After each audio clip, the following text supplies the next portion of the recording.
Alléluia.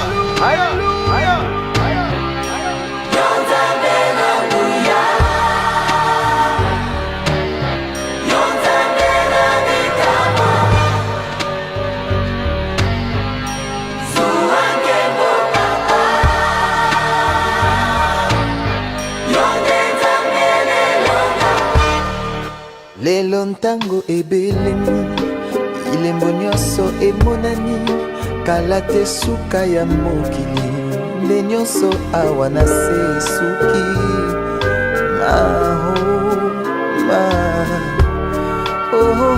yawe papa Mungu natondi na nkanda lokola ntambo akongoloma solo alingi nde koboma opanza pe koyiba bontango na ye tikali moke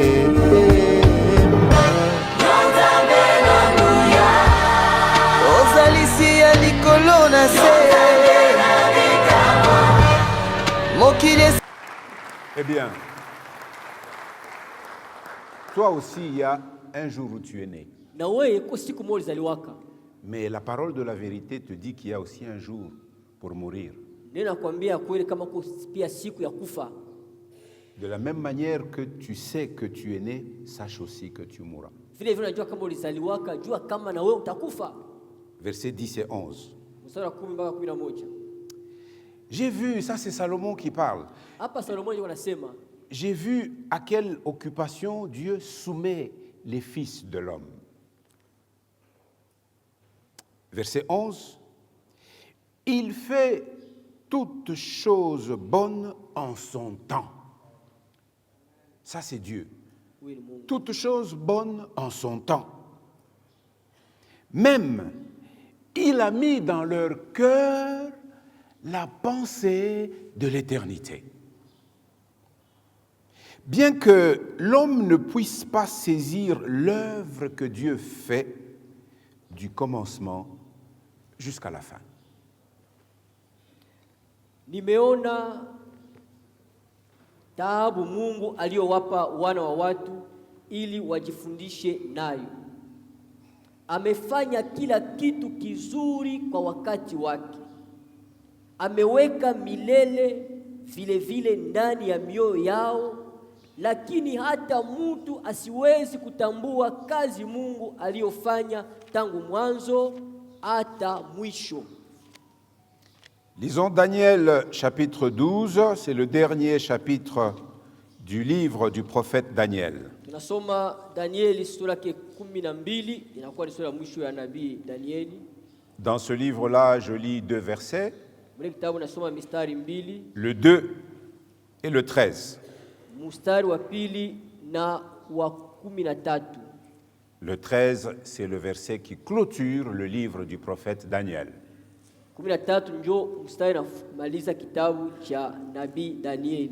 Plusieurs de ceux qui dorment dans la poussière de la terre se réveilleront. Les uns pour la vie éternelle et les autres pour l'opprobre, pour la honte éternelle. Verset 13. Et toi, c'est-à-dire, et toi Daniel, marche vers ta fin. Daniel était né un jour, on lui dit marche jusqu'au point final de ta marche sur la terre. Tu te reposeras et tu seras debout pour ton héritage à la fin des jours. Alléluia. Amen. Oui. 2. Et puis, il fallait déjà que tu sois sur Daniel, paterne. On gagne du temps. J'aime toujours lire lentement pour que nous accordions d'abord notre attention à la parole de Dieu. Amen. Oui, Daniel chapitre 12, verset 2, puis le dernier verset du livre, verset 13. Daniel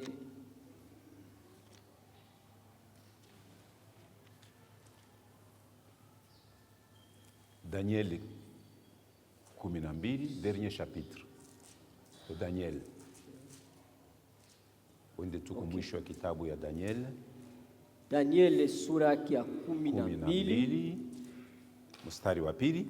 Mstari wa pili inasema hivi: na wengi wao wanaolala mavumbini mwa nchi wataamka, wengine wapate uzima wa milele, na wengine kwa haya na kudharauliwa kwa milele.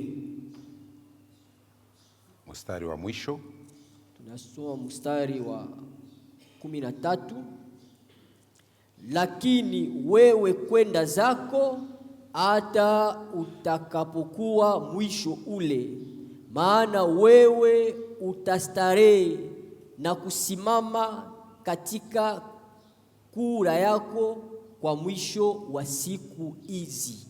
Amina. Amen. Amina. Écoutons maintenant le véritable, tusikie sasa ule wa kweli, celui qui est fidèle, ule iko mwaminifu, le roi des rois mfalme wa falme et le seigneur des seigneurs, Bwana wa mabwana, nous parler. kusema na sisi. Nous lisons ce qu'il dit dans Jean chapitre 5. Tunasoma ile anasema katika Yohane sura yake ya 5. Là, j'ai choisi juste 2 versets. Hapa nichagula tu mistari 2. Versets 28 et 29. Mstari wa 18 na 19. Jean 5, 28, 29. Yohane 5, 28, 29. Ne vous étonnez pas de cela, car l'heure vient où tous ceux qui sont dans les sépulcres entendront sa voix et en sortiront. Ceux qui auront fait le bien ressusciteront pour la vie, mais ceux qui auront fait le mal ressusciteront pour le jugement. Musishangae kwa maneno haya, kwa sababu saa itakuja na watu wote walio katika makaburi watasikia sauti yake, nao watatoka, wale waliofanya mema kwa ufufuko wa uzima, na wale waliofanya mabaya kwa ufufuko wa hukumu. Alléluia. Amina. Amen, amen. Amina. Est-ce que nous pouvons d'abord acclamer la parole du Seigneur? Tukupigia kwanza mikono neno la Mungu.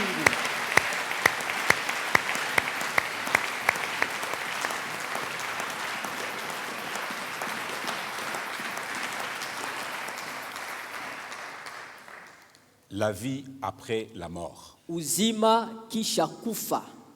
Où vont les gens pour l'instant lorsqu'ils meurent? Watu wanaenda wapi kwa wakati wanafariki? Comme je l'ai dit, l'enseignement de ce thème a débuté depuis le début du mois de mars. Nisema mafundisho ya kishina ilianza toka mwanzo wa mwezi wa 3. Après une longue introduction générale que nous avions donnée, kisha kiingilio mrefu ile tulipanaka, au cours de laquelle nous avons survolé les positions philosophiques et religieuses à travers les siècles. Tulisemezea kuhusu mafilosofia na madini kupitia mamiaka na miaka. Nous étions en train de chercher à répondre à cette question. Tulikuwa tafuta kujibia kwa hii ulizo. Que se passe-t-il après la mort? Nini napitikaka kisha kufa? Est-ce que Dieu nous laisse ignorants totalement ou est-ce que il nous dit suffisamment des choses sur lesquelles nous pouvons asseoir notre foi? Je, Mungu anatuachaka tu bajinga tu milele au anatumbeka bitu juu ya tutaweza kutia msingi imani yetu? Alléluia. Amina. Après avoir fait ce survol, kisha kuangalisha vizuri kabisa, nous nous sommes concentrés sur les particularités, les spécificités de la pensée judaïque et de la pensée chrétienne. Tulikazia kabisa mkazo wetu juu ya maupekee ya mafikiri ya Kiyuda na ya Kiyunani, c'est-à-dire de la pensée que nous trouvons dans la Bible, la parole de Dieu. Kusema wazo kutana katika Biblia neno la Mungu. Alors dans la pensée judaïque, sasa katika wazo ya Bayuda, contrairement à ce que les Grecs pensaient, kinyume ya bale Bayunani walikuwa nafikiri, contrairement aux grandes religions orientales, kinyume na madini kubwa za Ulaya, le hindouisme, le bouddhisme, ya Kihindi, ya Kibudiste, l'homme est une unité vivante. Mtu anakuwa litungo iliyo hai. dès le début, nous voyons comment Dieu a façonné l'homme. Kwa tunaona vile Mungu alimfanya mtu. Dans Genèse chapitre 2, verset 7, nous lisons. Katika Mwanzo sura ya pili mstari wa 7 tunasoma hiyo maneno. De la poussière de la terre, Dieu façonna l'homme. Toka vumbi ya inchi Mungu akatengeneza mtu. Il souffla dans ses narines un souffle de vie. Akapuliza katika pua yake pumzi ya uzima. Et l'homme devint un être vivant, une âme vivante. Na mtu akakuwa kiumbe kilio hai, nafsi iliyo hai. Dans la pensée judaïque, nous avons longuement parlé du Sheol. Katika mafikiri ya Kiyuda tusemezea sana kuhusu Sheol. Et comme nous venons de le lire déjà, nous avons vu avec Daniel qui nous parle de ceux qui dorment dans la poussière de la terre, qui se réveilleront. Donc la pensée de la résurrection est déjà dans le judaïsme. Vile tunasikia Daniel anasema bale banala katika mavumbi batalamuka. Tunaona kama wazo ya Kiyuda ile iko ndani ya Kisheol. Je voudrais que nous puissions regarder ce que nous avions dit. C'est un rappel que je fais pour ceux qui viennent en semaine. Ils nous ont déjà entendu parler de ces choses, mais pour l'assemblée qui ne vient que les dimanches, nous voudrons épingler quelque chose aujourd'hui.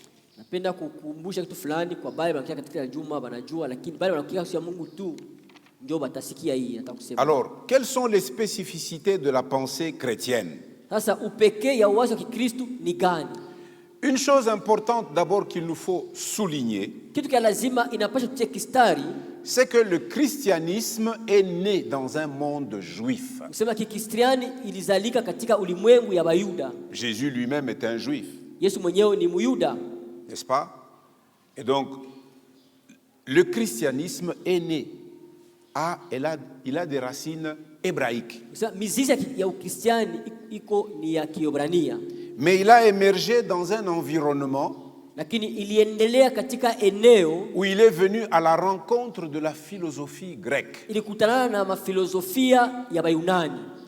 Écoutez comment l'apôtre Paul parle de ces choses. Usikie vile mtume Paulo anasemezea hii maneno. Regardons dans sa première lettre aux Corinthiens. Tuona barua ya kwanza 1 Corinthiens au premier chapitre. Wakorintho wa kwanza sura ya kwanza. Tu vas me laisser lire ce texte seulement en français pour gagner du temps. Ndio. Paul dit ceci, 1 Corinthiens 1 à partir du verset 18. Wakorintho wa kwanza 1 kuanzia mstari wa 18. Je vais lire jusqu'à 25, je vais m'arrêter là. Écoutez cette lecture. Vous pouvez projeter 1 Corinthiens 1, 18 jusqu'à 25. Wakorintho wa kwanza 1:18 mpaka 15. Car la prédication de la croix est une folie pour ceux qui périssent.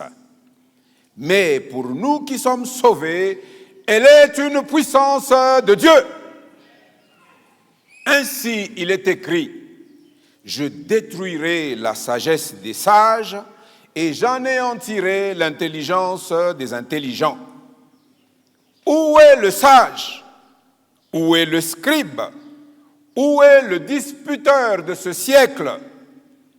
Dieu n'a-t-il pas convaincu de folie la sagesse du monde? Car, puisque le monde avec sa sagesse n'a point connu Dieu dans la sagesse de Dieu, il a plu à Dieu de sauver les croyants par la folie de la prédication. C'est pourquoi nous n'avons pas honte, nous, qui sommes appelés au ministère de la parole, de continuer à prêcher. C'est le moyen que Dieu a choisi pour sauver les hommes. Il n'y en a pas un autre. On est sauvé parce qu'on entend ce que l'on proclame. Et ce que nous proclamons de la parole de Jésus. Il a plu à Dieu de sauver les croyants par la folie de la prédication. Pourquoi Paul ajoute le mot folie? Écoutez la suite. Les Juifs, eux, ils demandent des miracles. Jusqu'à la croix, ils demandaient à Jésus, descends de cette croix, nous croirons alors à ce que tu dis, que ce que tu dis est la vérité. Après qu'ils en aient vu autant, ils s'approchent de Jésus, montre-nous encore un miracle. Kisha kuona miujiza mingi banakaribia Yesu, utuonyeshe tena muujiza ingine. Vous demandez un miracle, vous. Mnaomba muujiza. Il ne vous sera pas donné d'autres miracles Hakutakuwa muujiza ingine tawapatia que celui de Jonas. isipokuwa ile muujiza ya Yona. De même que Jonas Na hata Yona a fait 3 jours et 3 nuits vile vile alifanya dans le siku ventre tatu du poisson. usiku na mchana katika Le tumbo wa Fils samaki. de l'homme de même. Mwana wa mtu Il pia fera pia 3 jours et 3 nuits dans le sein de la terre. atafanya siku tatu usiku na mchana Et ndani ya après, udongo. il en sortira. Kisha atatoka ndani. Comment est-il entré dans le sein de la terre? Parce qu'il est passé à la croix. Aliingia je katika udongo sababu alipita kumsalaba. Les Juifs, eux, ils demandent des miracles. Et les Grecs cherchent la sagesse. Nous prêchons Christ crucifié. Un scandale pour les Juifs et une folie pour les païens. Mais puissance de Dieu et sagesse de Dieu pour ceux qui sont appelés, tant juifs que grecs, c'est-à-dire que païens. Et nous sommes là-dedans aussi. Cette prédication de la croix, c'est la puissance dont Dieu se sert. Car la folie de Dieu est plus sage que les hommes. Et la faiblesse de Dieu est plus forte que les hommes. Amen, amen. Amina. Le christianisme est donc venu à la rencontre de la philosophie grecque. Ukristiani kia kutana na filosofia ya Bayunani. C'est au point que quand Paul se retrouve dans une grande ville grecque, Wakati wanataka Athènes, katika mji mnene wa Bayunani kwa Ateni, il dit, anasema Dieu a fixé de nouveau un jour Mungu aliweka tena siku moja, un jour auquel il jugera tous les hommes de la terre par l'homme qu'il s'est choisi. siku moja atahukumu watu bote ba ulimwengu kupitia mtu ule alichagua. Et il a donné la preuve que c'est cet homme-là qui jugera tout le monde en le ressuscitant d'entre les morts. Hapa kionyesha ule mtu atahukumu watu bote, alimfufua toka wafu. Les Grecs, ils se regardent. Unaye wanaangaliana. Vous avez entendu? Mnashikia wanasema ule bwana. C'est bizarre hein, ce que cet homme-là raconte. Vitu vya ovyo wanasema bwana. La plupart d'entre eux ont dit, bon, tu pars, nous t'écouterons de là-dessus une autre Inasema fois. sema tu siku ingine utasikiaka tena. Quelques-uns pourtant ont cru Bengine pia. et ils se sont attachés à Paul. Bakamtegamia Paulo. Ceux-là qui ont cru, Bale waliweza kuamini. ils ont cru parce que leur nom était déjà inscrit dans le livre de vie. Baliandikwa sababu jina lao likisha kuandikwa katika kitabu cha uzima. Vous qui avez cru, Mwe mliamini. sachez que vous avez cru parce que votre nom est inscrit dans le livre. Mliamini sababu jina lenu linataka katika kitabu cha uzima. Et ce livre-là, Nile kitabu kile Dieu l'a écrit avant la fondation du monde. Mungu aliandika mbele tungo ya ulimwengu. Ce n'est pas un livre qu'il écrit au fur et à mesure que vous croyez, non. Aina kitabu kunaandika wakati kunaamini ndio Dieu kunaandika. connaît d'avance Mungu anajua vya ceux mbele. qu'il destine à partager sa gloire avec son Fils pour l'éternité. Bana tarisha gawanya utukufu wake na mwana wake katika umilele. Il nous a prédestinés à être semblables à l'image de son Fils. Achagula mbele wakati tufanane kwa picha ya mwana wake. La parole déclare que ceux qu'il a prédestinés, il les a aussi appelés. Bale pia alichagula mbele, aliwaita Et pia. l'appel, nous le recevons par la prédication de l'évangile. Mwito tunapokea kupitia mahubiri ya Injili. Et quand nous répondons Na à cet tukijibu appel, kwa ile mwito yake, ceux qu'il a appelés, il les a aussi justifiés. bale aliita pia alibahesabia haki. Je suis juste devant le Père, Niko mwenye haki mbele ya Baba. de sorte que je ne crains rien. Siogope kitu. Je ne crains rien. Hakuna tena oga ya kitu. Je n'ai plus peur de rien. Ne crains point, dit la parole de Dieu. Ne promène pas un regard inquiet. Hapana kuangalia macho ya huzuni. Alléluia. Amina. Ceux qu'il a justifiés, Bale sabia haki. il les a aussi glorifiés. Alibatukuza. C'est-à-dire pia. que notre gloire est déjà écrite depuis le début. Utukufu wetu wacha kuandika toka mwanzo. Il faut connaître ces choses. Inapaswa kujua hii mambo hii. Si tu les connais, Kama unaijua, tu ne seras pas troublé. hautahangaika sana. Amen, amen. Amina. Et donc, dans la pensée chrétienne, Usema katika wazo ya Kikristo, nous avons comme spécificité la résurrection qui est un événement qui s'est déjà passé, un événement historique. tuko na upekee ambaye inakuwa ufufuko isha kufanyikaka zamani. La foi Jambo ya chrétienne, historia. elle repose entièrement sur la mort et la résurrection de Jésus-Christ. Imani ya Kikristo inaikaa juu ya kufa na ufufuko wa Kristo. Ce n'est pas une simple immortalité de l'âme, Haina tu aseme nafsi haifariki, hapana. comme les pensées des religions antiques. Non. Kama vile mafikiri ya madini za zamani, hapana. Ce n'est pas une réincarnation. Non. Haina seme unaingia kitu kingine. Ce n'est pas une petite survie symbolique. Non. Haina seme utaishi kidogo tu kwa alama fulani. C'est une résurrection corporelle. Ni kufufuka kwa mwili, Un tombeau vide kaburi wazi et un corps glorifié. na mwili ya kutukuzwa. C'est sur ça que repose notre foi. Ndio pale imani yetu inekaa. Nous proclamons la victoire sur la mort. Tunatangaza ushindi juu ya mauti. L'apôtre Paul déclare, la mort a été engloutie dans la victoire. Mtume Paulo anasema kama mauti ilimezwa katika ushindi. Vous lisez cela dans 1 Corinthiens 15, 54. Katika Wakorintho wa kwanza 15:54. Je ne fais qu'encourager à l'Assemblée de lire tout le chapitre 15 de 1 Corinthiens. Natia nguvu makutano msome sura yote ya 15 ya Wakorintho wa kwanza. Et tout ce chapitre 15 est vraiment central pour cette doctrine de la résurrection. Na ile sura 15 ndio inakuwa msingi ya mafundisho ya ufufuko. Dans la pensée chrétienne, Katika wazo wa Kikristo, la mort n'est pas naturelle dans la théologie chrétienne. Non. kifo aina ya umbile katika teolojia ya Kikristo. Dieu n'a pas créé les hommes pour qu'ils meurent. Mungu asikumba watu ili wafariki. Dans la théologie chrétienne, Katika teolojia ya Kikristo, la mort est une conséquence. kifo inakuwa ni kinyume. Conséquence de quoi? Kinyume ya nini? Du péché. Kinyume ya nini? Ya dhambi. Le salaire du péché, c'est la mort. Mshahara wa mauti wa dhambi ni mauti. Et le don gratuit de Dieu, Na zawadi ya bure ya Mungu c'est la vie éternelle. ni uzima wa milele. En qui? En Jésus-Christ, Ndani ya nani? notre Seigneur. Ndani ya Yesu Kristu Bwana wetu. Mais la mort est un ennemi vaincu. Lakini kifo anakuwa adui aisha kushindwa. Dans la pensée chrétienne, Katika wazo wa Kikristo, on nous parle du jugement et de l'espérance. wasemezea juu ya hukumu na tumaini. Le christianisme affirme, comme nous l'avons entendu dans les paroles de Jésus dans Jean chapitre 5, qu'il y aura une résurrection universelle. C'est-à-dire, tous les hommes de toutes les époques entendront la voix du Fils de l'homme et ils se réveilleront. Tulisikia Tous. katika Yohane sura 5 kama ufufuko itatazamia watu wote watasikia kelele ya baragumu. Il y Na a wote watafufuka. des commentateurs qui aiment dire que si ce jour-là, au tombeau, il n'avait pas précisé le nom de Lazare, tous les morts seraient sortis. Mafasiri wanasema kama ile siku kaburi angesemaka jina la Lazaro, bafu bote wangefufukaka. Mais ce jour-là, il a seulement dit Lazare, sors! Ile siku asemaka tu mtu mwa Lazaro toka. Et Lazare est sorti. Na Lazaro akatoka. Mais il a levé le pouvoir d'anticiper en disant vous tous les morts qui êtes dans ce cimetière, allez sortez. Anafika paka ukasangiri kule na nkambo yako batamulamusha.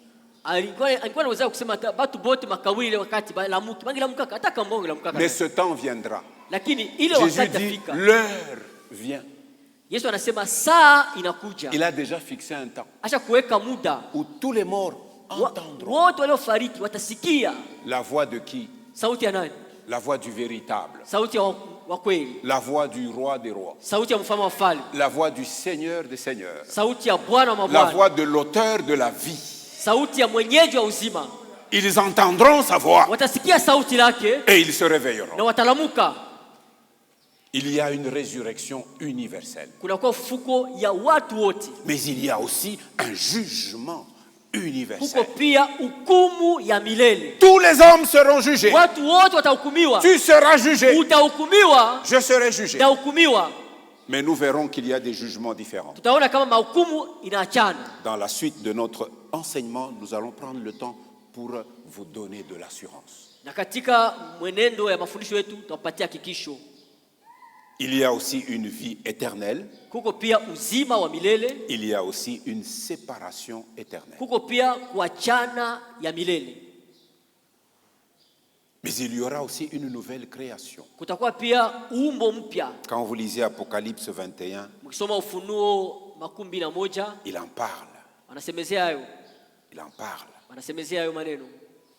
La vie après la mort Uzima kisha kufa n'est pas seulement le fait d'aller au ciel, haina tu kwenda mbinguni, c'est la restauration complète de toute la création. ni kutengeneza ya kuendana yote ya umbo yote. Dieu fera toutes choses nouvelles. Mungu atafanya vitu vyote vipya. Alléluia. Amina. Et donc, la question de la vie après la mort, Sasa ulizo ya uzima kisha kufa c'est une question qui demeure. ni ulizo inadumu. C'est une question qui ne peut pas s'éteindre, quelle que soit l'époque où l'on vit. Même nous qui vivons dans ces temps modernes, bien que vous entendez les hommes exalter la science, qu'ils trouvent les moyens de la vie, de vivre éternellement.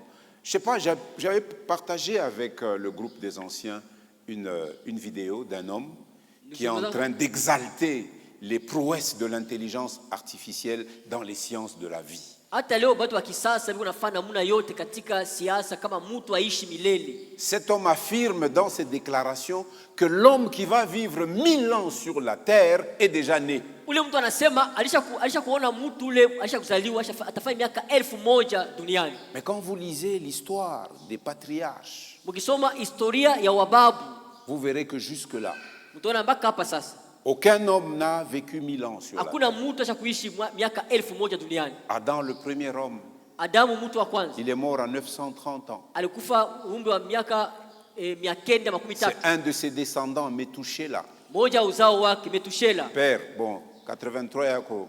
Baba Metushela. Metushela yeye 969 ans.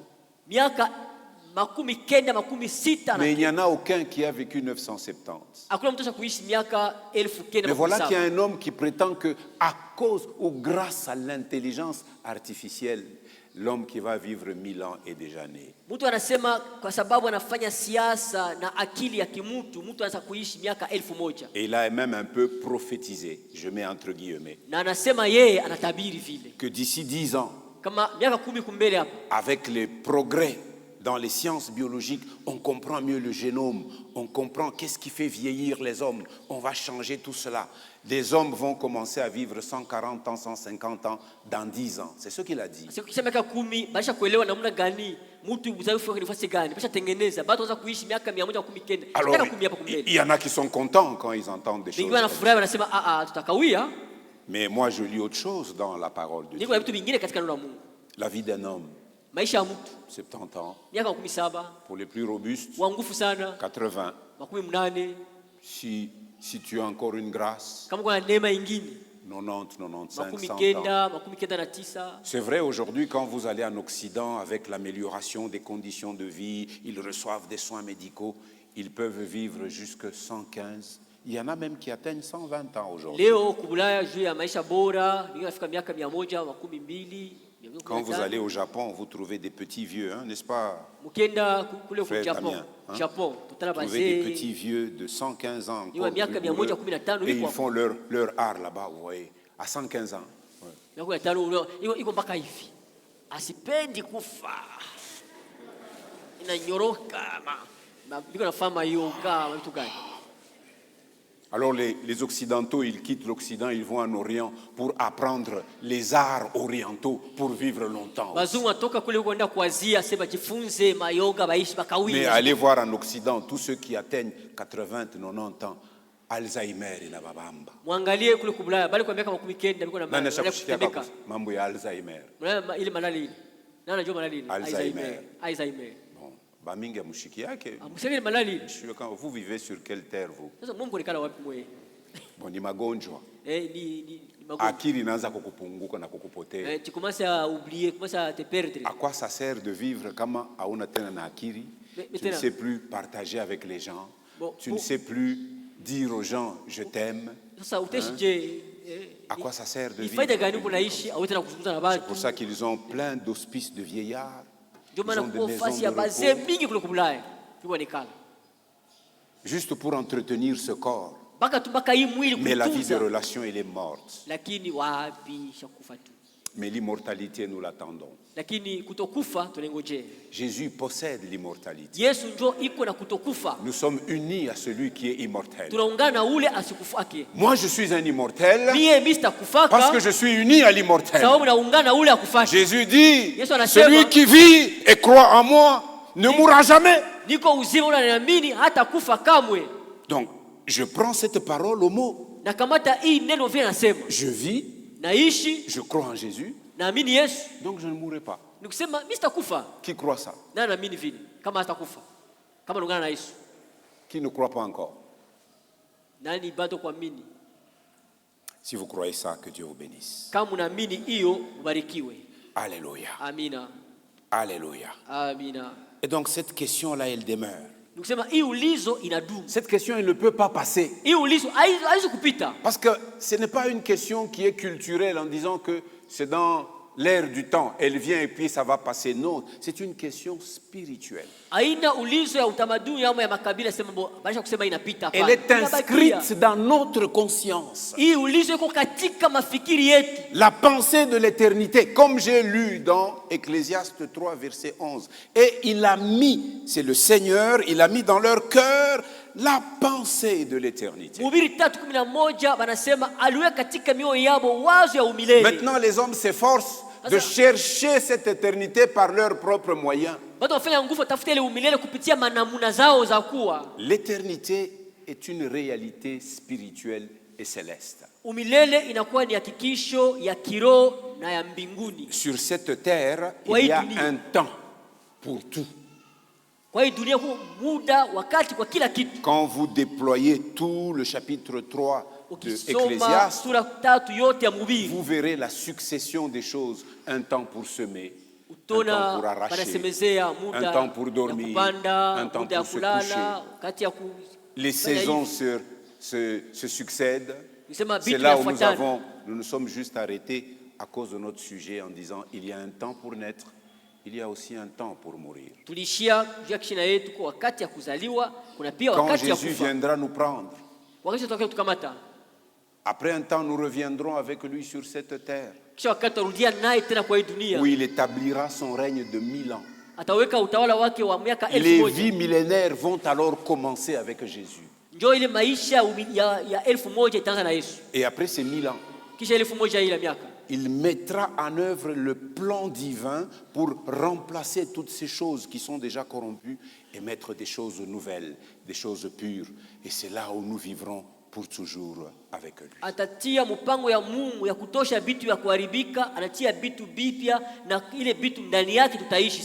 Alléluia. La question de la vie après la mort revêt une importance capitale.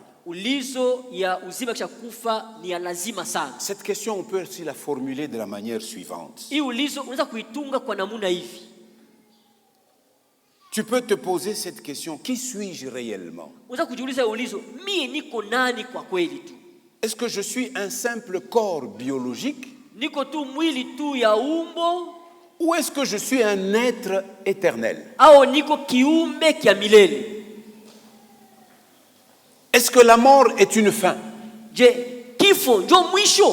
Ou bien est-elle une porte? Ces questions, tu dois te les poser. Et tu dois chercher la réponse à ces questions. Il y en a même qui se disent, si Dieu existe, que devient mon âme après mon dernier souffle? Un jour ou l'autre, tu vas rendre ton souffle. Et ton âme, il devient quoi? Y aura-t-il un jugement pour les injustes de ce monde? De ce monde, les injustes de ce monde. Est-ce que je pourrais retrouver tous ceux-là que j'ai aimés? Je te dis déjà, ça dépend. Ça dépend. Il n'est pas dit nécessairement que parce que vous avez été une famille sur la terre, vous serez une famille dans l'au-delà. Nous allons voir pourquoi. Est-ce que la souffrance et le mal auront-ils le dernier mot? Je, mateso na ubaya itakuwa neno ya mwisho? Est-ce que je suis prêt aujourd'hui Je, niko tayari leo à rencontrer mon Créateur? kutana na muumbaji wangu? Je te pose la question. Ujiulize ulizo. Es-tu prêt Uko tayari à le rencontrer? kukutana na muumbaji wako? Amos 4:12 dit, Amosi Prépare-toi. 4:12 nasema hivi. prépare-toi Ujitayarishe à rencontrer ton Dieu. kukutana na Mungu wako. Et l'un des moyens Na moja manamuna le plus courant ile ya kawaida pour aller à la rencontre de Dieu, kukutana na muumbaji c'est de passer par la porte de ni la mort. kupitia kifo. Tu vas sortir du domaine de la foi, Utatoka mweneo ya imani, tu vas entrer dans le domaine de la vue. utaingia katika eneo ya kuona. Ici, nous marchons par la foi. Hapa tunatembea ni kwa Mais imani, de l'autre côté, nous verrons. ngambo ingine tutaona. Souvenez-vous de la parabole de Jésus dont nous avons parlé dans Luc 16. Kumbukeni mfano siku tusemeza katika La Luka parabole du 16, mauvais riche mfano ya mtajiri et du mbaya pauvre Lazare. na maskini Lazaro. Le premier à mourir, ce fut le pauvre Lazare parce que sa vie était médiocre. Wa kwanza alikufa mbele ilikuwa ni maskini Lazaro sababu maisha yake ilikuwa mbovu. Mais Jésus dit que quand lui il est mort, ce pauvre Historia inasema, Lazare, wakati yule maskini Lazaro alikufa, les anges de Dieu ba malaika ba Mungu l'ont transporté balimupeleka jusque dans le sein d'Abraham. hadi kifuani mwa Abrahamu. Et quand nous avions fait l'étude, nous avons compris que le sein d'Abraham, c'est le paradis. Tulijifunza tukaona kama kifua ya Abrahamu ndio paradiso. Mais quand survint le moment de mourir pour le riche, Wakati muda ya kufariki ya mtajiri ilifika, on nous dit que lui, il fut enseveli. banasema yeye akazikwa, Et il se retrouva dans le séjour des morts, dans le Hadès. akajikutana katika Hadesi. Et là, Na pale il était conscient. alikuwa na dhamiri Il wazi, leva les yeux. akainua macho, Il regarda de loin. akaangalia mbali, Il voit Lazare. anaona Lazaro, Et il voit le père Abraham. anaona baba Abrahamu. Père Abraham, Baba Abrahamu, envoie Lazare, umutume Lazaro qu'il trempe son doigt dans un peu d'eau atie kidole katika maji pour venir m'adoucir la langue. anitulize ulimi, Car dans le lieu où je suis, kwa maana fasi nipo je souffre terriblement. nateswa sana. Maintenant, il reconnaît Abraham pour son père. Bana anatambua Abrahamu kama vile baba yake, Mais il n'a pas vécu avec la foi de son père Abraham. asikuishi na imani ya baba yake Abrahamu. Si Jésus donne cette image en disant que le sein d'Abraham, c'est le lieu du repos, parce que la vie d'Abraham est le modèle de foi que Dieu cherche et Dieu agrée. Kama Yesu anapana mfano ya kifua Abrahamu kama ni fasi ya mapumziko, sababu maisha ya Abrahamu ndio yanakuwa mfano ya imani. Ce n'est pas nécessairement mener une vie sans faute sur la terre. Haina kwa hakika kuishi maisha bila kosa duniani. Le seul homme qui a mené une vie sans faute sur la terre, c'est Jésus. Peke yake mtu aliishi maisha duniani bila kosa ni mpaka Yesu. Tous les autres hommes, nous sommes des pécheurs. Shi bote batu tu watenda wazangu. Et nous avons hérité ça de notre père Adam. Tuliridi ile kwa baba yetu Adamu. Bon, je dirais notre ancêtre. Mnasema kambo yetu ama babu yetu. Même Abraham, le père de la foi, il est mort. Hata Abrahamu wa imani alikufaka Physiquement. mkimwili. Mais le Dieu qui s'est révélé à lui, Lakini Mungu ambaye il alijifunua a kwa choisi de s'appeler le Dieu d'Abraham. alichagua kujiita Mungu wa Abrahamu. Parce qu'il a passé une alliance avec cet homme. Mama alifanya agano le mtu. Il s'appelle le Dieu du fils d'Abraham, Isaac. Anaitwa Mungu wa mwana wa Abrahamu Isaka. Il s'appelle aussi le Dieu du fils d'Isaac, Jacob. Anaitwa pia Mungu wa mwana wa Isaka Yakobo. Jésus a pris cette image pour dire aux Sadducéens, Dieu n'est pas un Dieu des morts, mais un Dieu des vivants. Yesu akamata picha kwa Wasadukao kama Mungu ana Mungu wa wafu lakini Mungu wa watu C'est wazima. pourquoi il utilise l'image d'Abraham comme le lieu du repos. Yesu akamata picha Abrahamu kama vile fasi ya mapumziko. Alors, ces questions que je viens de poser, Sasa ima ulizo natoka kuuliza. ces questions ne sont pas des simples questions théoriques pour meubler votre mental et votre réflexion. Haina maulizo tu ya kusema tu njoo utie tu mafikiri yako tu bule hivi hapana. Ces questions, elles deviennent très brûlantes quand vous vous approchez du chevet de quelqu'un qui est proche de mourir. Ima ulizo ni lazima sana kama nakaribia pembeni ya mtu karibu kufa. Il y en a qui approchent de la mort sans aucune certitude. L'autre jour, on parlait avec mon frère Sylvestre. Il dit il connaît une maman de chez nous. Hein? 80 combien? 90 ans. Elle sent que le souffle risque de la lâcher. Anaanza kutompola. Commence à parler. C'est ma miwabo. Ah, Ça lufu lulu. Mishina na mambo na moto. Bon, je n'ai pas avec quelqu'un. Ça lufu. Mais je vais mourir comment? C'est ma 90 ans. Tu n'as pas réfléchi au fait qu'un jour tu vas quitter la terre pour commencer à t'agiter à ce moment-là. Cette question, elle est brûlante. Nous qui avançons en âge là, nous devons plus passer du temps à penser à la mort pour nous préparer à la rencontre de notre. Et cette question, elle est réelle hein, quand vous accompagnez quelqu'un qui est dans le cercueil. Il est mort. Et toi aussi tu mourras. On t'attend. Cette question, elle est réelle devant le cercueil.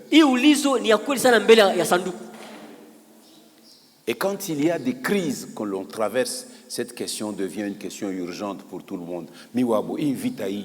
Est-ce que tu as te pitcha? Regardez nos frères de l'Est. Ils sont en détresse tout le temps. Ils fuient d'un village à l'autre. Ils quittent Uvira, où il fait bon vivre, pour se retrouver dans des camps de réfugiés au Burundi, tout près de Bujumbura. Mais le Burundi n'a rien à nous offrir. C'est un pays démuni. C'est un pays qui vit du trafic transfrontalier avec le Congo. Les marchés qu'il y a à Bujumbura, c'est les Congolais qui le font vivre. Quand la frontière est fermée, les affaires au Burundi tombent. Mais regardez dans quelles conditions vivent nos frères. Eux, ils sont confrontés à la réalité de la mort tous les jours. C'est pourquoi toi et moi, nous devons continuer à prier pour que la paix revienne. Que par tous les moyens, le Seigneur nous ramène la paix. Et que sa sagesse habite les cœurs de tous ceux qui nous dirigent. Et qu'ils puissent trouver le chemin de nous ramener la paix dans ce pays. La Bible ne nous parle pas d'un cycle infini de réincarnation. La Bible ne dit pas qu'il y aura une disparition de tout après la mort. L'autre jour, je parlais avec ma fille. Elle me dit, papa, nous avons un prof ici. À l'introduction de son cours, et son prof est un juif. Écoutez bien. Et ce juif-là, à l'introduction du cours, il dit, je vous dis déjà que je ne crois pas en Dieu. Dieu n'existe pas. Moi, je dis, écoute-le dans sa folie. Comme c'est lui le mwarimu. Toi, suis seulement son cours là. Et tu ne répondras que par rapport à son cours. Mais la sagesse de Dieu est en toi. Garde cette sagesse-là. Celui-là, c'est un prétentieux. Juif de sang. Vous entendez? Un descendant d'Abraham. Qui dans le monde moderne dit qu'il n'y a point de Dieu. David nous dit dans les psaumes, l'insensé dit qu'il n'y a point de Dieu. Professeur d'université, hein, mais insensé. Non, la Bible nous parle d'un rendez-vous divin. Après la mort, face à face. Est-ce que ukutayari? Est-ce que tu es prêt? Où vont les gens pour l'instant lorsque nous avons parcouru plusieurs questions dans l'étude que nous faisons. Nous avons demandé, est-ce que l'enfer est un lieu réel? Nous l'avons vu que oui. Pourquoi l'enfer a-t-il été créé? Nous avions donné des réponses. Et ces choses, nous n'avons le temps d'en parler qu'en semaine lors des enseignements. Je sais que vous êtes très occupés. Nous avons beaucoup d'étudiants avec des horaires compliqués. Terminent à 18 heures. Difficile d'être à l'assemblée. Et même quand vous n'avez pas l'occasion d'être physiquement, aujourd'hui la modernité vous donne la possibilité de suivre ces enseignements sur les médias. Mais très peu suivent ces choses. Vous faites le choix de regarder vos vidéos sur TikTok. Mais suivre l'enseignement qui va vous équiper pour mieux vous préparer à la rencontre de votre Dieu, vous n'avez pas ce temps. Nous avons posé des questions. Pourquoi l'enfer a-t-il été créé? Ni nani atakuwa mule mu enfer? Qui sera dans l'enfer? Parce qu'il a été créé pour quelque chose. Qui sera là? Qu'est-ce qui arrive aux gens en enfer? Et nous sommes en train de terminer cette série de questions. Où vont les gens pour l'instant lorsqu'ils meurent? Amen, amen. Souvenez-vous, nous avons vu avec un diagramme qu'après notre vie terrestre, la mort est un carrefour de séparation. C'est un carrefour de division. Et dès que vous franchissez cela et que Dieu ne vous accorde pas la grâce de revenir, il n'y a que deux chemins.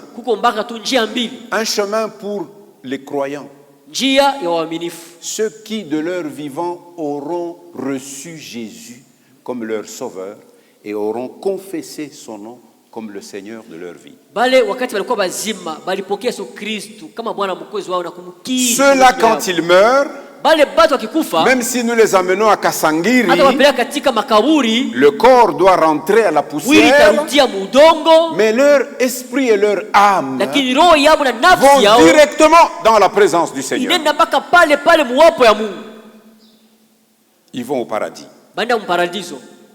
Mais les incroyants, eux, ils descendent dans le séjour de mort, dans le Hadès, un lieu de souffrance. Leur corps pourri comme le nôtre, mais leur âme en souffrance dans le Hadès. Ce fut le cas du pauvre, du mauvais riche. Ça, c'est un état intermédiaire. Mais à un signal donné, au son de la trompette de Dieu, à la voix d'un archange, le Seigneur, le roi des rois, se lèvera du trône et il descendra sur la terre. Les morts en Christ ressusciteront premièrement. Et ceux qui seront vivants au moment où il viendra, ils seront transformés. Ils seront changés. Tous avec des corps glorifiés comme le corps de Jésus. Ils seront tous ensemble enlevés à la rencontre du Seigneur dans les airs pour être avec lui pour toujours, en vivant des choses que parfois nous ne nous imaginons pas encore dans cette dispensation. Amen, amen. Amen, amen. Où vont les gens pour l'instant? Les uns vont au paradis. Les autres vont au Hadès. Les uns vont au paradis. Les autres vont au Hadès. Alors, ce que chacun de nous doit se souvenir, c'est que la question principale à laquelle chacun doit chercher à répondre est la suivante. Comment puis-je être sûr de ne pas passer l'éternité en enfer? Il y a une sous-question à cela. Quel genre de crime une personne doit-elle commettre pour être envoyée dans un endroit aussi terrible que l'enfer? hali gani ya ubaya mtu anaweza kutenda ndio amtume fasi mubaya ya hatari kama ile? En semaine, nous avons répondu à cette question. Katikati ya juma tulijibia kwa hiyo ulizo. Que le crime qui envoie une personne en enfer, Kosa inatuma mtu katika jehanamu, c'est rejeter Jésus-Christ. ni kumtupa Yesu Kristo. Tout homme qui rejette Jésus choisit de passer son éternité en enfer. Yote anamkataa Yesu Kristo anachagula kupitisha umilele wake katika jehanamu. Parce que c'est lui le Fils de Dieu. Kwa maana ni yeye mwana wa Mungu. C'est lui seul le sauveur dont nous tous nous avons besoin. Ni peke yake mwokozi sisi wote tunaye lazima. Nous avons relu ces paroles dans son entretien avec Nicodème. Tukamata misemo katika mazungumzo yake na Nikodemu. En effet, Dieu a tant aimé le monde Kwa hakika Mungu alipenda sana qu'il a ulimwengu. donné son Fils unique, Akatoa mwana wake upekee afin que quiconque croit en lui ne périsse point. yeyote akimwamini asipotee. Périr, c'est passer l'éternité en enfer, Kupotea ni kupitisha umilele katika jehanamu, mais qu'il ait la vie éternelle. lakini apate uzima wa Ça, c'est Jean milele. 3,16 que même nos enfants de l'école de dimanche connaissent. Yohane 3:16 hata watoto wachanga wanafahamia hiyo. Mais Jésus ajoute ces paroles. Yesu anaongeza hii maneno. Dieu, en effet, n'a pas envoyé son Fils dans le monde pour qu'il juge le monde, Mungu hakika alituma mwana wake duniani ili ahukumu ulimwengu, mais pour que le monde soit sauvé par lui. lakini ili ulimwengu okolewe kupitia yeye. Celui qui croit en lui n'est point jugé, Ule akimwamini hatahukumiwa kamwe, mais celui qui ne croit pas est lakini déjà ule jugé asiyoamini alishahukumiwa parce zamani, qu'il n'a pas cru au nom du Fils unique de Dieu. sababu asikuamini kwa jina ya mwana upekee wa Mungu. Si donc quelqu'un décide Kama basi mtu anakamata mpango délibérément, par souhait ou par kwa négligence, kutaka mwenyewe ama katika udhaifu de vivre séparé de Dieu dans cette vie-ci, kuishi na kutengana na Mungu katika maisha hii, eh bien, il a choisi de vivre séparé de Dieu dans l'autre vie après la mort. anachagula kuishi maisha kutengana na Mungu katika maisha ile ingine kisha kufa kwake. Et si nous acceptons l'offre de Dieu d'une relation avec lui au travers de Jésus dans cette vie-ci, Tukiitika ile kuchaguliwa kwa Mungu kupitia Yesu kupitia maisha yetu ya sasa, nous vivrons avec Dieu dans l'au-delà. tutaishi pamoja na Mungu katika maisha Dans ya l'au-delà. ulimwengu, katika Dans l'autre vie. maisha ingine ya Mungu. Alors, qui a déjà donné sa vie à Jésus dans cette Nani assemblée? ashakupatia Yesu maisha yake? Manifestez-vous. Wewe kanisa, ashakupokea Yesu Kristo. Qui n'a pas encore donné sa vie à Jésus? Nani bado kupatia Yesu maisha yake? L'occasion t'est donnée maintenant. Hapa sasa unapata hii muda. Choisis de Chakula vivre en relation avec Dieu en passant par Jésus maintenant. Tu as l'assurance de vivre avec lui pour toujours. kuchagula kuitika Yesu Kristo ni kuishi katika uhusiano na Mungu, utakuwa na uzima wa milele. Vendredi, nous disions, Siku ya tano tusema hivi, nous tous qui sommes sauvés, sisi wote nous tunaokolewa, devons continuellement remercier Dieu, tunapaswa kila mara kuendelea kupigia Mungu comme nous ne asante, l'avons jamais fait auparavant. kwa maana tukatufanyaka vile Parce que nous mbele. comprenons de quoi nous sommes sauvés. Tunaelewa tunaokolewa namna gani na kwa nini. Nous comprenons de quoi nous sommes sauvés. Tunaelewa tunaokolewa kwa nini.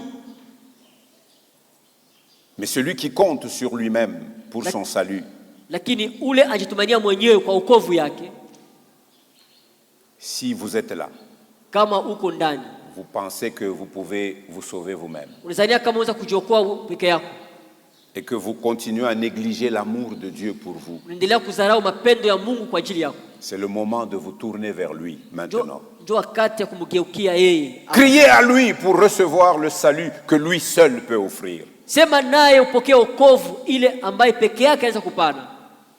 Pendant que je parle, vous pensez peut-être aux gens que vous avez connus.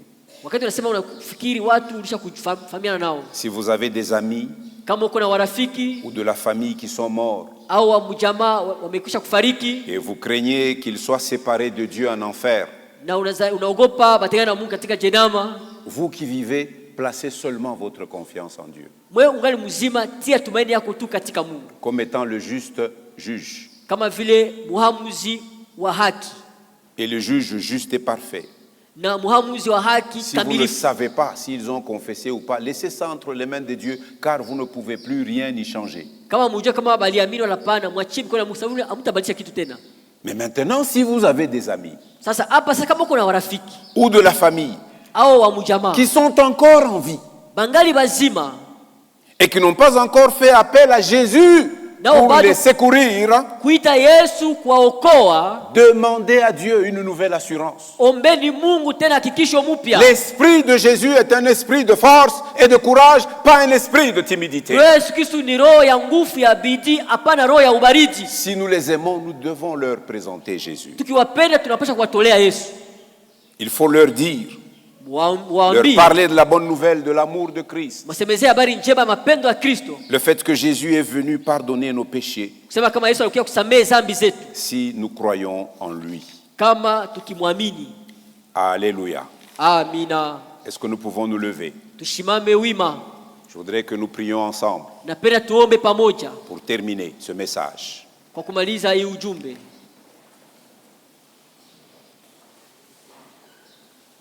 Nous tous nous baissons nos têtes. Shibo tunainamisha vichwa vyetu katika maombi.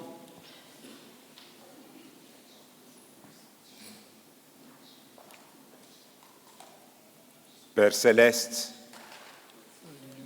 alors que tu nous permets d'étudier la vérité sur l'enfer, notre âme est réduite au silence. C'est une vérité qui fait paraître les choses justes tellement plus importantes. Il y a effectivement un lieu appelé l'enfer. Et cela nous rappelle l'importance de notre salut. Il y a un lieu appelé l'enfer, et cela nous incite et doit nous inciter à parler aux autres de la bonne nouvelle de ta vie. Il y a un lieu appelé l'enfer, et cela nous motive à vivre la vie sainte à laquelle tu nous as appelés. Père de gloire, notre prière est qu'au moins une personne puisse voir en nous et entendre de nous la différence que Jésus peut faire et qu'elle soit attirée à croire en toi. Merci Père d'avoir envoyé Jésus mourir sur la croix et d'inviter tous les gens, en tout lieu et en tout temps, à trouver leur espérance en toi. Au nom de Jésus, nous avons ainsi prié. Amen, amen. Nous acclamons le Seigneur.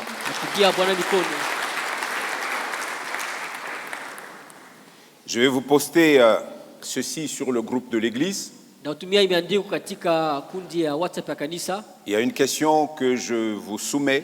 Je voudrais que vous vous mettiez à réfléchir sur cette question. Personnellement, en famille, avec vos amis et entre frères et sœurs. Cette question est la suivante. Que ressentez-vous en tant que chrétien? Que ressentez-vous en tant que chrétienne en réalisant que vous n'aurez pas à vous tenir devant Dieu pour être jugé sur votre sort? C'est-à-dire, est-ce que j'irai au ciel? Est-ce que j'irai en enfer? Je dis, que ressentez-vous en tant que chrétien?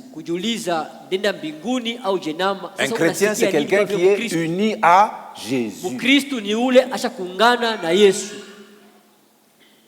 En réalisant que vous n'aurez pas à vous tenir devant Dieu pour être jugé sur votre sort,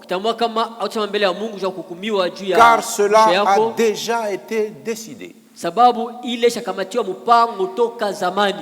Parlez ensemble de l'assurance et de la joie ya kikisho na ya furaha, lié au fait que vous avez déjà pris la décision la plus importante de votre vie. inafuatana na vile kamata mpango kubwa ya lazima sana ya maisha yako. Toutes les autres décisions sont conditionnées à cette décision que vous avez prise d'ouvrir votre cœur, d'y recevoir Jésus, de croire en lui et de le confesser.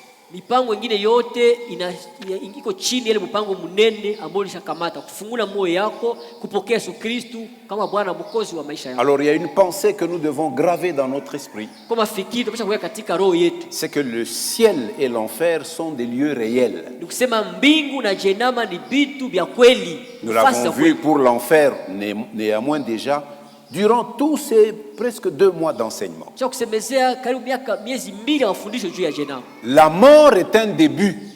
Et ce n'est pas une fin en soi. Il y a un verset à mémoriser. Nous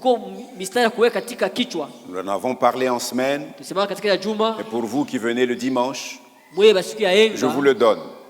Vous devez mémoriser Colossiens chapitre 3 verset 2. C'est écrit, je vais vous poster ça sur le groupe de l'église. Voici ce que dit ce verset. Je l'ai mis dans plusieurs versions différentes. Maintenant tu me laisses, car je lirai aussi en Swahili. Colossiens chapitre 3 verset 2. Attachez-vous. Second 21 dit ceci. Attachez-vous aux réalités d'en haut et non à celles qui sont sur la terre. Attachez-vous. Louis II, 1910, lui dit « Affectionnez-vous aux choses d'en haut et non à celles qui sont sur la terre. » Bible du Semeur dit « De toute votre pensée, tendez vers les réalités d'en haut. » De toute votre pensée, et non vers celles qui appartiennent à la terre. La Bible en français courant, préoccupez-vous de ce qui est là-haut, et non de ce qui est sur la terre. La Bible, parole de vie, le but de votre vie, ce n'est pas de construire des maisons sur la terre. Le but de votre vie, ce n'est pas seulement de vous marier. Le but de votre vie, ce n'est pas de terminer vos études. Le but de votre vie est en haut. C'est ce que parole de vie dit. Et non sur la terre. Fukuzio ya maisha yako aina huku kudunia iko mbingu. Swahili. Muwe na hamu ya mambo ya huko juu. De quoi avez-vous faim? De quoi avez-vous soif? Neno ya Mungu inasema muwe na hamu ya mambo ya huko juu. Na sio mambo ya hapa duniani. Amen, amen. Amina. C'est pourquoi chaque fois que nous nous approchons de cette table, nous nous souvenons que celui qui nous a dit de faire ça, il est là-haut. Et il revient. Et il va nous prendre. Pour que là où il est, nous soyons aussi. Il est fidèle. Il est fidèle. Il est la vérité. Ce qu'il dit, c'est ce qui est. C'est ce qui se fera. Moi, j'ai cette assurance. Qui a cette assurance? Est-ce que nous pouvons acclamer le Seigneur?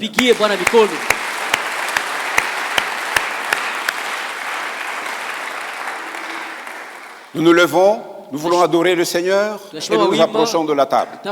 Neno litasimama, mambo yote yatapita, lakini neno litasimama. Neno litasimama, mambo yote yatapita, lakini neno litasimama. Vitabu vingi sana vimeandikwa kwa hekima yake mwanadamu, vikitupotosha waziwazi vile twaweza kuishi vema duniani. Ila yabidi tuelewe kwamba pale mwanzo kulikuwa neno, na naye neno alikuwepo kwa Mungu, naye neno alikuwa Mungu. Neno litasimama, neno litasimama, mambo yote yatapita, lakini neno litasimama, neno litasimama, neno litasimama, mambo yote yatapita, lakini neno litasimama. Warembo wote watapita, wanaume mali safi watapita.